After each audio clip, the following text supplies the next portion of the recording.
इस वीडियो में हम उन 6 बड़ी गलतियों का जायजा लेंगे जो रेमिटाइड आर्थराइटिस के मरीज अक्सर करते हैं और उन्हें कैसे रोका जा सकता है। ये मालूमात आपके लिए मुफीद होंगी, इसलिए वीडियो के साथ रहें।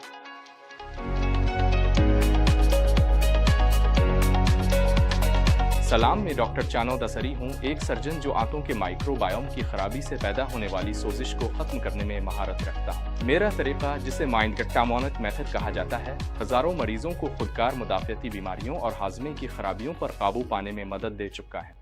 हम बगैर दवा के पेचीदा और शदीद बीमारियों का इलाज कर सकते हैं। इसमें खुदकार मुदाफ़ती सोजिश और हाजमे की खराबी शामिल है। अगर आप देखना चाहते हैं कि हम ये कैसे करते हैं और हमारी असल कामयाबी की कहानियां जानना चाहते हैं, तो डिस्क्रिप्शन में दिए गए लिंक पर जाएं, काम विजिट करें और डिस्कवरी कॉल के लिए दरख्वास्त दें। अब ये गुफ्तगू बुनियादी तौर पर रेमिटाइड आर्थराइटिस पर मरकूज होगी, और जैसा कि आप जानते हैं, मेरे पास सालों में बहुत से ऐसे लोग आए हैं जिन्होंने रेमिटाइड आर्थराइटिस को रिवर्स किया और बगैर दवा के सोजिश पर काबू पाया। लेकिन आखिर इन लोगों को खास क्या बनाता है? क्योंकि अक्सर जब आप डॉक्टर के पास जाते हैं तो आपको सुनने को मिलता है कि रेमिटाइड आर्थराइटिस का इलाज मुमकिन नहीं। दर हकीकत वो आपको सिर्फ कुछ टेस्ट, कुछ दवाएं और इन्फ्यूजन दे देते हैं, बस इतना ही। मैं आपको अपने ज़ाती तजर्बे से बता सकता हूं कि जब मुझे सोजिश वाली बीमारी हुई तो मुझे भी वही बातें सुनने को मिलें जो हकीकत में दुरुस्त नहीं थीं। तो इस वीडियो में मैं उन बड़ी गलतियों पर बात करना चाहता हूं जो लोग रेमिटाइड आर्थराइटिस के बारे में गलत मशवरे सुनकर करते हैं, और उम्मीद है कि आपको यह समझाने की कोशिश करूंगा कि इस बीमारी से गैर मामूली शिफा कैसे हासिल की जा सकती है और रेमिटाइड आर्थराइटिस को हमेशा के लिए कैसे रिवर्स किया जा सकता है। तो चलिए शुरू करते हैं। रेमिटाइड आर्थराइटिस के साथ निपटते हुए वो 6 बड़ी गलतियां कौन सी हैं जिनसे बचना चाहिए। नंबर 1, आंतों की हरकत को नजरअंदाज करना। जैसा कि आप जानते होंगे, मुदाफ़ती निज़ाम का 70 से 80% हिस्सा आंतों में मौजूद होता है।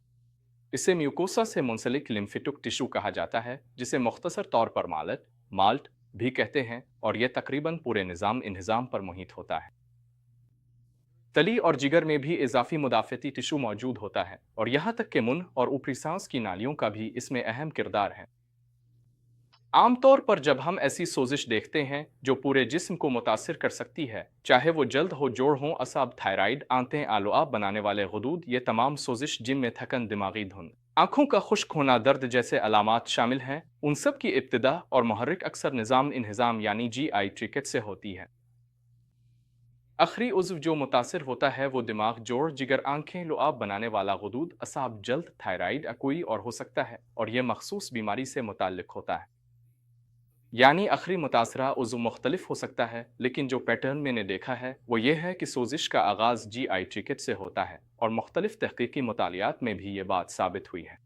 इस हवाले से एक मशहूर कोशिश जारी है जिसे अमेरिकन गट प्रोजेक्ट कहा जाता है। ये एक प्रेसिजन न्यूट्रिशन और प्रेसिजन मेडिसिन प्रोजेक्ट है जो कुछ आला सतही यूनिवर्सिटी अस्पतालों में जारी है, जिनमें university of California, San Diego भी शामिल हैं। वो जिस्म में सोजिश की सतह की पेश गोई करने के काबिल हैं, यहाँ तक कि जब किसी को अलामात में शिद्दत महसूस होती है, वो इस बात की पेश गोई कर सकते हैं कि यह कब होता है, इस बुनियाद पर कि किसी शख्स का फुजला कैसा है। वो बुनियादी तौर पर पाखाना का तज्जिया करते हैं ताकि ये मालूम कर सकें कि क्या ये शख्स आने वाले चंद दिनों या हफ्तों में सोजिश की शिद्दत का शिकार होने वाला है। ये सब बहुत दिलचस्प बातें हैं कि सिर्फ आपके फुजले की बुनियाद पर कई दिन पहले ये पेश गोई की जा सकती है कि आपके जिस्म में क्या हो रहा है। तो इसका आपके लिए क्या मतलब है? अमूमी तौर पर जब आपके जिस्म में सोजिश की मिकदार ज़्यादा हो तो इसका ज़्यादातर ताल्लुक आपकी आंतों में होने वाले अमल से होता है, ख़ास तौर पर यह कि आपकी आंतों में कौन सी अक़साम के बैक्टीरिया मौजूद हैं, वो खुराक को कैसे हज़म करते हैं, और ये बैक्टीरिया और उनके फजलात कितनी देर तक आंतों में रहते हैं इससे पहले कि वो जिस्म से खारिज हों। तो ये सब कैसे होता है? सबसे पहली बात यह है कि बाकायदगी से और कसरत से इजाबत होना बहुत ज़रूरी है। ये बात बज़ाहिर सादा लगती है, लेकिन जिन ज़्यादातर लोगों के साथ मैं काम करता हूँ उनके लिए ये एक चैलेंज है। वो रोज़ाना इजाबत नहीं करते, या अगर करते भी हैं तो मुकम्मल तौर पर आंतें खाली नहीं होती, और ये एक मसला बन सकता है। दूसरी बात यह है कि आंतों के माइक्रोबायोम को अक़साम के लिहाज से बेहतर बनाना ज़रूरी है। मैं बहुत से जदीद स्टूल टेस्टों की तशरीह करता हूँ जो आंतों में मुख्तलिफ बैक्टीरिया की आबादी और कैंडिडा जैसे फंगस को देखते हैं। हम बैक्टीरिया के मेटाबोलाइट्स जैसे मीथेन को भी देखते हैं जो आप आइमू में देख सकते हैं। हम ऐसे केमिकल्स भी देखते हैं जैसे जूनोलन जो आप लकी गट में देख सकते हैं। इन तमाम मालूमात से ये ज़ाहिर होता है कि आंतों के माइक्रोबायोम में मजमूई तौर पर ख़राबी है, और ये बहुत ज़रूरी है कि निज़ाम में बाकायदगी से और कसरत से नई सेहत मंद अक़साम मुतारफ़ कराई जाएँ ताकि नुकसानदेह जरासीम से मुकाबला किया जा सके। अब मेरा पुख्ता यकीन है कि अगर आप आंतों के निज़ाम की इस किस्म की जदीद फंक्शनल जांच करते हैं, अगर आप ये टेस्ट इस वक्त करते हैं जब आपको सोजिश हो, तो हर चीज़ मुस्बत ही निकलती है। लेकिन अगर आप ये टेस्ट इस वक्त दोबारा करें जब सोजिश ख़त्म हो चुकी हो, तो नताइज आम तौर पर नॉर्मल रेंज के करीब आ जाते हैं। एक कमी यह है कि जब आपको सोजिश हो, फ़र्ज़ करें आप ये तमाम जदीद आंतों के टेस्ट करवाते हैं और आपको ये नहीं मालूम कि अपनी तवज्जो कहाँ मरकूज़ करें। अब कैंडिडा को ख़त्म करने एंटीबायोटिक्स के ज़रिए सीबो से छुटकारा पाने बहुत सारे सप्लीमेंट्स इस्तेमाल करके लेकी गट को ठीक करने में हद से ज़्यादा मशगूल हो सकते हैं। लेकिन अगर आप गौर करें तो असल मसला बाकायदा आंतों की सफाई ना होना है, और अगर आप इस बुनियादी मसले को हल नहीं करते तो ये हालत दोबारा आ सकती है और ख़ास तौर पर खुद का सोजिश का सबब बन सकती है। आंतों की सफाई के अलावा ये भी बहुत अहम है कि ग़िज़ा सेहतमंद माइक्रोबियल कॉलोनियों की मदद करे और अच्छे और बुरे जरासीम के तवाज़ुन को बिगाड़ने का बाइस ना बने। आंतों का निज़ाम हमेशा बदलते रहने वाले बैक्टीरिया, फंगस और वायरसेस का मजमुआ है। इनमें से कुछ बैक्टीरिया मीथेन पैदा करते हैं, जैसा कि IMO-SIBO के मामले में होता है। बैक्टीरिया की इस खास किस्म को आर्किया बैक्टीरिया कहा जाता है। इनमें से कुछ बैक्टीरिया एंटीबायोटिक्स के असर में आ जाते हैं, जबकि कुछ पर उनका असर नहीं होता। कभी कभार कुछ एंटीबायोटिक्स सेहतमंद बैक्टीरिया को भी ख़त्म कर देती है और इसी वजह से सी डिफिसाइल कोलाइट्स जैसी बीमारियां हो जाती है। सी डेफ इस वक्त होता है जब आपके GI ट्रैक्ट में क्लोस्ट्रीडियम बैक्टीरिया की तादाद बहुत ज़्यादा हो जाती है, और उसकी अहमियत यह है कि क्लोस्ट्रीडियम एक बायोफिल्म बनाता है जो दूसरे अच्छे बैक्टीरिया को अपनी जगह बढ़ने से रोकता है। तो जब आपको ये बीमारी हो जाए तो अगर आपको सही तरीका ना मालूम हो तो इससे छुटकारा पाना खासा मुश्किल हो सकता है। यही बात कैंडिडा की ज़्यादती के बारे में भी दुरुस्त है। कभी कभार आपके जिस्म में फंगस इस हद तक बढ़ जाती है कि वो हिस्टामिन की ज़्यादा मिकदार पैदा करने लगती है। ऐसी सूरत में आपको एलर्जी, छपाकी, दिमागी धुंध और पेट फूलने जैसे मसाइल नज़र आ सकते हैं। इसके अलावा एलर्जी की अलामात जैसे नाक से पानी बहना और नखों का खुश्क होना आपको जल्द और नाखूनों में भी तब्दीलियां नज़र आ सकती हैं।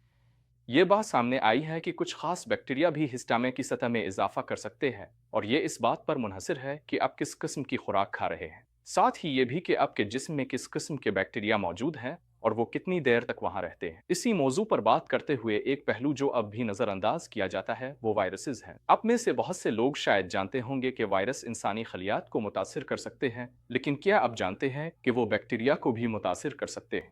वायरस इस काबिल होते हैं कि वो अपना जीनियाती कोड बराह रास्त बैक्टीरिया में दाखिल कर दें और बाज़ बैक्टीरिया की अक़साम की बीमारी फैलाने की सलाहियत में इजाफा कर सकते हैं।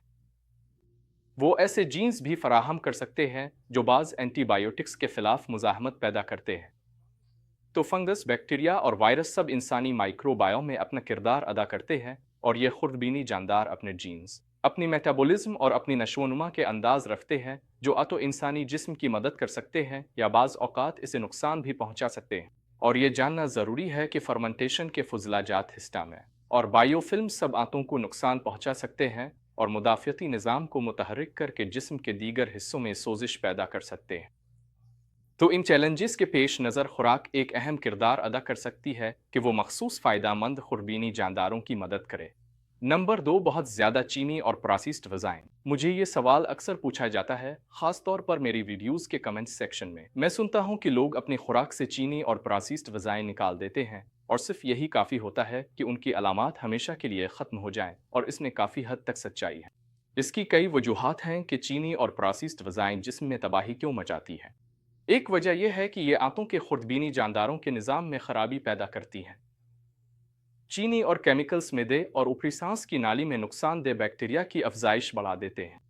इसका नतीजा ये निकलता है कि आम मेटाबॉलिज्म मनफी तौर पर मुतासिर होता है। मिसाल के तौर पर चीनी की मौजूदगी में फैटी एसिड्स के मेटाबॉलिज्म से नुकसानदेह कोलेस्ट्रोल के मुश्तक़ात जैसे आराचेडविक एसिड बनते हैं और टिश्यूज़ को ऑक्सीडाइज करते हैं।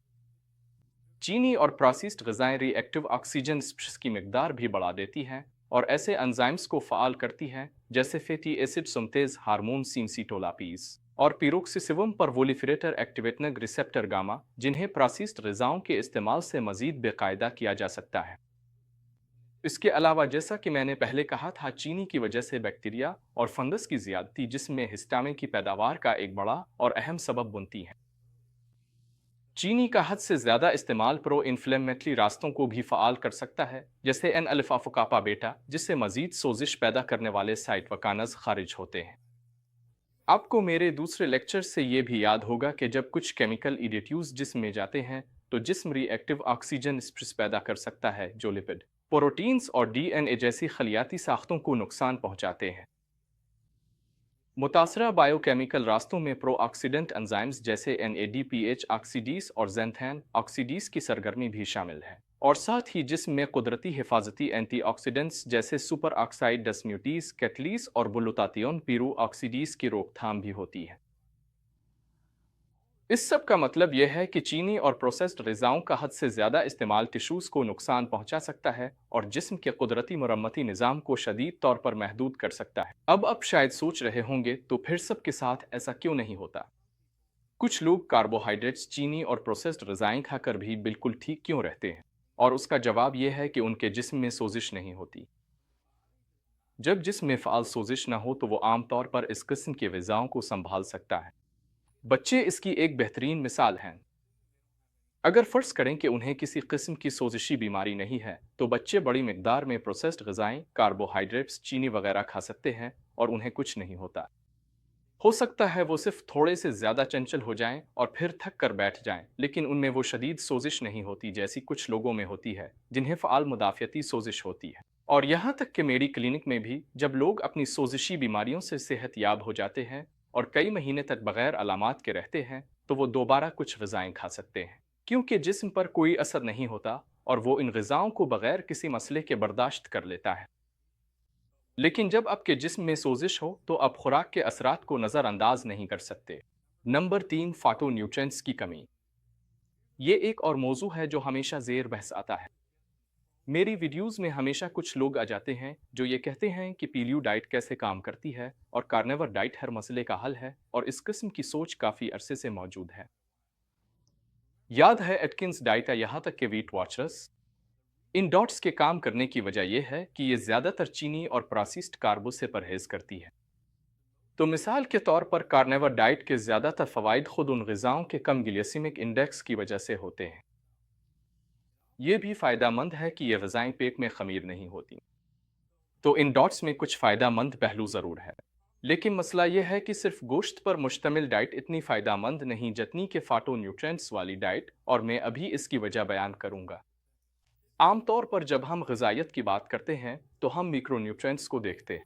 फाइटोन्यूट्रिएंट्स वो मॉलिक्यूलर मुरक्कबात हैं जो बुनियादी तौर पर पौधों और फंगस में पाए जाते हैं और इंसानी सेहत पर मजबूत और मुस्बत असर डालते हैं। तो याद रखें, मैंने पहले कहा था कि चीनी और प्रोसेस्ड कार्बो से परहेज़ करना ज़रूरी है। दरअसल पीलियो डाइट और कार्निवर डाइट से जो ज़्यादातर फ़ायदा मिलता है वो इन डॉट्स के कम ग्लाइसेमिक इंडेक्स की वजह से है। इनमें ख़मीर बनने वाले अज्जा भी ज़्यादा नहीं होते, लेकिन इन डॉट्स का सबसे बड़ा नुकसान और वजह कि यह तवील मुद्दत में मसाइल पैदा कर सकती है यह है कि इनमें आम तौर पर फाइटोन्यूट्रिएंट्स नहीं होते, और फाइटोन्यूट्रिएंट्स की 8 बड़ी ज़ैली अक़साम हैं जिनके बारे में आपको मालूम होना चाहिए। इनमें टर्पेन्स, फिनोल्स, क्लोरोफिल, थियोसानेट्स, फाइटोएंजाइम्स, फाइटोआइल्स, प्रीबायोटिक्स और अल्कालुड्स शामिल हैं। तो ज़रा तसव्वुर करें कि इन फाइटोन्यूट्रिएंट्स का मुनज़्ज़म तरीके से मुताला किया जाए और फिर उन्हें एक डाइट प्लान में शामिल किया जाए। यही बिल्कुल मैंने किया है और इसे फाइटोन्यूट्रिएंट डाइट मुख्तसर में फाइटो डाइट कहा जाता है, और आप इसका इब्तदाई तारुफ अमेज़ोन पर सिर्फ मेरा नाम और फाइटो डाइट प्रामा तलाश करके हासिल कर सकते हैं। मेरे ख़्याल में फाइटो डाइट खाने के इंतखाब के लिए एक ज़्यादा मुफीद फ्रेमवर्क फराहम करती है, क्योंकि इसमें मील प्लान्स डाइट में फाइटोन्यूट्रिएंट्स को ज़्यादा से ज़्यादा शामिल करने पर मबनी होते हैं। इसके अलावा ये लाजमी तौर पर गोश्त हैवानी मसनूआत को खारिज नहीं करती, तो जो लोग समझते हैं कि ये सिर्फ वैगन मुकम्मल तौर पर पौधों पर मबनी है वो गलत है, क्योंकि बहुत सी पौधों पर मबनी ग़िज़ाएं भी गैर सेहत बख्श होती हैं और सोजिश वाली बीमारियों को मज़ीद बिगाड़ सकती है। बजाय इसके कि हम खानों की बड़ी अक़साम को बग़ैर किसी इम्तियाज़ के देखें, जैसे कि पौधों पर मबनी कार्निवर हैवानी बुनियाद पर, और बजाय इसके कि हम डाइट को ये वसी और गैर ज़रूरी लेबल्स दें, मैं फाइटोन्यूट्रिएंट्स को एक पैमाना बनाता हूँ कि कौन सी ग़िज़ा फ़ायदेमंद है या नुकसानदेह, और मैं अपने क्लाइंट्स को भी यही फ्रेमवर्क फराहम करता हूँ जब वो अपनी खुराक का इंतखाब कर रहे होते हैं। ये बहुत ज़रूरी है कि इन डॉट्स के हिस्सों को हर फ़र्द के मुताबिक तरतीब दिया जाए ताकि बेहतरीन नताइज हासिल किए जा सकें। लेकिन हम ये देखते हैं कि खुद डाइट बड़ी बीमारियों को हल करने की सलाहियत रखती है, क्योंकि ये आंतों में सेहतमंद माइक्रोबियल कॉलोनीज की हिमायत करती है। कुछ स्लाइड्स जो आपने अभी देखी हैं, वो एक लेक्चर से ली गई थी जो मैंने स्टैनफोर्ड यूनिवर्सिटी में फाटो न्यूट्रिशन के मौजू पर दिया था। तो ये एक ऐसा शोबा है जिसे बहुत ज़्यादा तवज्जो और मीडिया कवरेज मिल रही है, और मुझसे अक्सर मेरे फाटो डाइट और उसके काम करने के तरीके के बारे में सवालात किए जाते हैं। नंबर 4, दबाव और सदमे को नज़रअंदाज करना। कैनेडियन मुआलिज गीबर मेटे ने मशहूर तौर पर कहा है कि दबाव और सदमा खुदकार मुदाफ़ती सोजिश और निज़ाम हज़म की खराबी की जड़ हैं। अपनी किताब दी मिथ ऑफ नॉर्मल में वो कहते हैं कि कुछ मुसन्निफीन का मानना है कि यही असल वजह है। मैं आपको अपने ज़ाती तजर्बे और क्लाइंट्स के साथ काम करने की बुनियाद पर बता सकता हूँ कि तकरीबन हमेशा यही मामला होता है। मैं इसके लिए चंद बुनियादी सवालात पूछता हूँ। मैं पूछता हूँ, क्या आपकी ज़िंदगी में कोई ऐसी ज़रूरियात है जो पूरी नहीं हो रही? पूरी ना होने वाली ज़रूरियात में वो चीज़ें शामिल हो सकती हैं जैसे कि कुदरत में वक्त गुजारना, आराम और सुकून, नींद, कुर्बत, जिस्मानी सरगर्मी, तख्लीकी फनकाराना इजहार, सेहतमंद खाना खाने के मौके। जब मैं उनसे इन पूरी ना होने वाली ज़रूरियात के बारे में पूछता हूँ तो तकरीबन हर शख्स जिससे मैं बात करता हूँ, यानी 100% लोग कम अज़ कम एक या दो ऐसी ज़रूरियात ज़रूर रखते हैं। अब अगला सवाल जो मैं पूछता हूँ वो ये है, क्या चीज़ आपको इस पूरी ना होने वाली ज़रूरत को पूरा करने से रोक रही है? और अमूमन ये किसी न किसी किस्म की ज़िम्मेदारी होती है। तो वो कहते हैं, मुझे काम करना है, मुझे अपने बच्चों किसी बुज़ुर्ग रिश्तेदार की देखभाल करनी है, मेरे ऊपर ये समाजी स्लैश माली स्लैश ख़ानदानी ज़िम्मेदारियाँ हैं। तो बुनियादी तौर पर उसका मतलब ये है कि वो अपने दिन का ज़्यादातर हिस्सा वो काम करते हुए गुजारते हैं जो उन्हें करने ही पड़ते हैं, जिसका नतीजा ये निकलता है कि वो अपनी ज़ाती ज़रूरियात और अपनी पसंद की कुछ चीज़ों को नज़रअंदाज कर देते हैं। वो अपना पूरा दिन इस बुनियाद पर गुजारते हैं कि मनफी नताइज से बचा जाए, अपनी जिम्मेदारियां पूरी की जाएं और दूसरों को खुश किया जाए, चाहे इसके लिए अपनी ज़ात को कुर्बान ही क्यों ना करना पड़े। और ये रवैया ख़तरनाक हो सकता है। तो इसे ट्रामा क्यों कहा जाता है? ऐसा लगता है कि जो कुछ हमने अभी बात की है वो तो इस दुनिया के तकरीबन हर इंसान पर लागू होता है। दरअसल गिबूर माती ट्रामा को दो हिस्सों में तकसीम करते हैं, एक छोटा T trauma, small T trauma, और दूसरा बड़ा T trauma, big T trauma. बड़ा टी ट्रामा ऐसी चीज़ें हो सकती हैं जैसे कि बदसलूकी, नज़रअंदाजी, जिस्मानी हमला या किसी अजीज़ की मौत। लेकिन छोटा टी ट्रामा बज़ाहिर आम जिंदगी के तजर्बात से भी हो सकता है, जो आहिस्ता आहिस्ता फ़र्द को ये सिखा देते हैं कि वो अपनी ज़रूरियात को नज़रअंदाज करे और उनसे लाताल्लुक़ हो जाए। और बदकिस्मती से बहुत से लोग, चाहे वो कितने ही मुतवाज़िन और कामयाब क्यों ना हो, इस मसले का सामना करते हैं। माइंड गट इम्यूनिटी क्लिनिक में हमने हाल ही में एक ट्रामा और स्ट्रेस आगाही का टूल शामिल किया है जो लोगों को इन मसाइब की निशानदेही करने और उन पर फौरी तौर पर अमल करने में मदद देता है ताकि वो जल्द नताइज देख सकें। हम एक मुआविन ज़रिया भी फराहम करते हैं ताकि लोग मुनासिब वक्त में उन मसाइल पर काबू पा सकें और कामयाबी हासिल कर सकें। पाँचवा, नाक़िस नींद। अब तनाव और गैर पूरी ज़रूरियात के हवाले से बहुत से लोगों को मुनासिब आरामदेह नींद नहीं आती। उनकी नींद में खलल पड़ सकता है या वो कसरत से जागते हैं, और हमारे पास एक पूरा मॉडेल है जो नींद को बेहतर बनाने के लिए वफ़ है ताकि दिन भर तनाव को आसानी से संभाला जा सके। यहाँ तक कि एक दिन का बुरा आराम कई दिनों तक सोजिश में इजाफे का बाइस बन सकता है। लिहाजा ये ज़रूरी है कि आप एक इन्वेंटरी करें और वाकई ये मालूम करें कि आप कितनी पुरसुकून नींद ले रहे हैं। जिन लोगों की नींद का मामूल ख़राब होता है, इनमें सोजिश पैदा करने वाले साटोकानस की मिकदार ज़्यादा होती है जो खुद कार सोजिश और हाजमे की खराबी को मज़ीद बिगाड़ देते हैं। छठा, गैर फ़ाल तर्ज़ ज़िंदगी। इसी गैर पूरी ज़रूरियात के मौजू के तहत जिस्मानी सरगर्मी और वर्जिश की कमी एक ज़ायशदा मौका है। हर बार जब हम वर्जिश करते हैं, हमारा जिस्म खलियाती सिग्नलिंग मालिक्यूल्स और हार्मोन्स खारिज करता है जो टिश्यूज़ को शिफा देते हैं। ये फ़ायदा मंद केमिकल्स सोजिश को भी रोकते हैं। मिसाल के तौर पर जो लोग बाकायदगी से वर्जिश करते हैं उनमें तवील मुद्दत तक TNF-अल्फ़ा की सतह कम रहती है। IL-6 और TNF-अल्फ़ा वो खलियाती सिग्नलिंग मालिक्यूल्स हैं जिन्हें आप खून में माप सकते हैं, और ये पेश गोई करते हैं कि जिस्म का रद्द अमल गैर सेहतमंद होगा असेहतमंद। दर हकीकत ये साटोकानस बहुत सी दायमी बीमारियों में शामिल होते हैं। हकीकत यह है कि TNF-अल्फ़ा को रोकने वाले सबसे ताकतवर अवामिल में से एक वर्जिश है, और बदकिस्मती से गैर फ़ाल तर्ज़ ज़िंदगी रखने वाले अफराद में इसकी सतह ज़्यादा होती है। और यहाँ एक तहकीक है जो ख़ास तौर पर इसी पहलू का जायज़ा लेती है। सिर्फ यही नहीं, हम ये भी देखते हैं कि वर्जिश सेहतमंद माइक्रोबायोम को फ़रोग़ देने में मदद देती है, और यहाँ एक और तहकीक है जो इस पर रोशनी डालती है। आप सोच रहे होंगे कि इतनी थकन और कभी कभार दर्द के साथ वर्जिश कैसे की जा सकती है, और उसका जवाब यह है कि आप खुद को ढालते हैं। आप अपनी सलाहियतों के मुताबिक एक तरबियती मंसूबा बनाते हैं और इस पर बाकायदगी से अमल करते हैं। कभी कभी ये सलाहियतों की शनाख्त करना और ऐसे हरकत और सकनात को बढ़ाना होता है जो जोड़ों आसाब पर ज़्यादा दबाव ना डालें। कभी कभी ये आहिस्ता और ज़्यादा सोच समझ कर की जाने वाली वर्जिशें होती हैं ताकि पट्ठों की मजबूती में इजाफा हो सके। आमतौर पर जब हम क्लिनिक में लोगों को किसी हद तक महदूद देखते हैं तो हम उनकी रुकावटों के मुताबिक काम करते हैं ताकि कामयाबी हासिल की जा सके। माइंड गट इम्यूनिटी क्लिनिक में हमारा यकीन है कि हम रेमिटॉयड आर्थराइटिस की जड़ों को उलट कर देरपा नताइज हासिल कर सकते हैं। हम सोजिश के हल अद्वियात के बगैर तलाश करते हैं और कोचिंग और माहिर तिब्बी जायजे की मदद से हम बेहतरी के लिए हकीकी कोशिश वक्फ कर सकते हैं, ख़ास तौर पर खुराक हाजमानी, जहनी दबाव और वर्जिश को बेहतर बनाने पर तवज्जो देते हैं। ये वो अहम शोबे हैं जो रेमिटॉयड आर्थराइटिस में इजाफा करते हैं और इस बीमारी को मजीद बिगाड़ते हैं। अब अगर आपको ये वीडियो मुफीद लगी हो तो उसे लाइक और शेयर करना ना भूलें, और अगर आपके जानने वालों में कोई रेमिटॉयड का मरीज़ है और इसे ये वीडियो फ़ायदा दे सकती है तो ज़रूर उन्हें बताएं। मैं रेमिटॉयड आर्थराइटिस और इस बीमारी को बगैर अद्वियात के कुदरती तरीके से कैसे पलटाया जा सकता है, इस बारे में बहुत सी मालूमात फ़राहम करता हूँ। इसलिए तो माइंड गट इम्यूनिटी क्लिनिक की मज़ीद वीडियोज़ के लिए सब्सक्राइब का बटन ज़रूर दबाएं। अगली बार तक मैं हूँ डॉक्टर दफ्तरी।